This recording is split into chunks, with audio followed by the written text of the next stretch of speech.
நாவினால் நவித்து இன்பமெய்தினேன் மேவினேன் அவன் பொன்னடி மெய் மெய்யே தேவுமத்தறியேன் குருகூர் நம்பி ಪಾವಿನ್ ಇನ್ನಿಶೈ ಪಾಡಿತ್ತಿರಿವನೇ.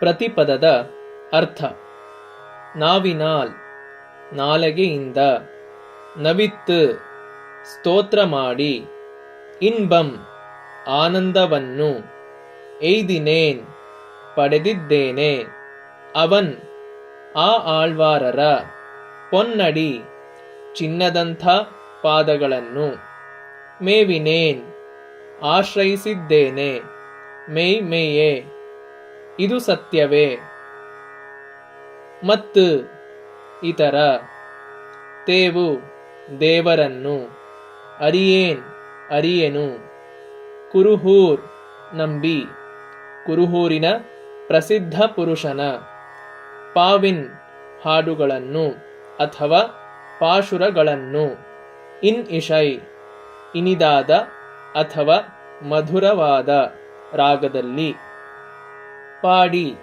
ಹಾಡಿಕೊಂಡು, ತಿರಿವನೆ ಅಲೆದಾಡುವೆನು. ಯಥಾರ್ಥ: ನಾಲಗೆಯಿಂದ ಆಳ್ವಾರರನ್ನು ಸ್ತುತಿಸಿ ಆನಂದವನ್ನು ಪಡೆದಿದ್ದೇನೆ. ಆಳ್ವಾರರ ಚಿನ್ನದಂಥ ಅಡಿಗಳನ್ನು ಆಶ್ರಯಿಸಿದ್ದೇನೆ. ಇದು ಸತ್ಯವೇ. ಬೇರಾವ ದೇವರನ್ನು ನಾನು ಅರಿಯೆನು.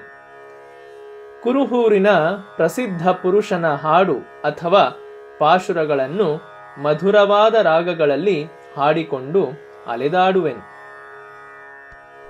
ಭಾವಾರ್ಥ: ಹಿಂದಿನ ಪಾಶುರದಲ್ಲಿ ಶಿರುತ್ತಾಂಬಿನಾಲ್ ಎಂದರೆ ಚಿಕ್ಕ ಹಗ್ಗದಿಂದ ಬಾಲಕೃಷ್ಣನು ಅವನ ತಾಯಿ ಯಶೋದೆಯಿಂದ ಕಟ್ಟಿಸಿಕೊಂಡು ಎಂದು ಹೇಳಲಾಯಿತು.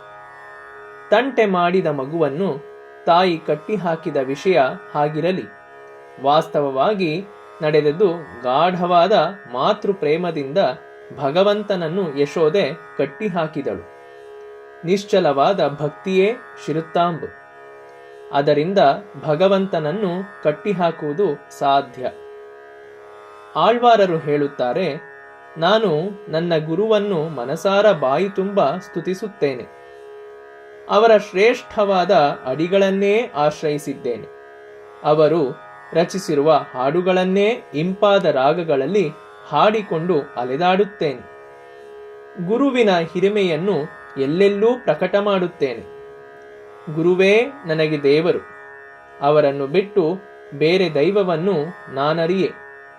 ಹೀಗೆ ಮಾಡುವುದರಿಂದ ನನಗೆ ಬಹಳ ಆನಂದವಾಗುತ್ತದೆ.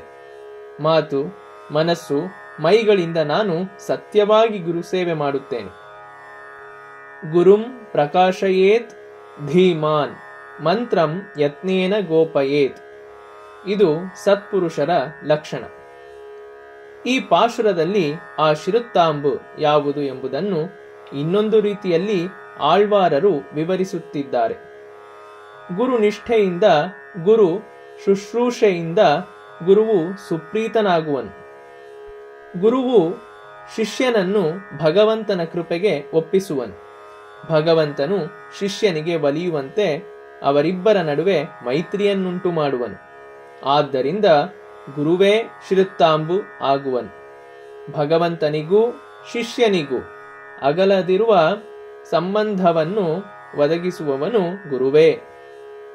ನಾವಿನಾನವಿತ್ இன்பமெய்தினேன் மேவினேன் அவன் பொன்னடி மெய் மெய்யே தேவுமத்தறியேன் குருகூர் நம்பி பாவின் இன்னிசை பாடே திரிவனே.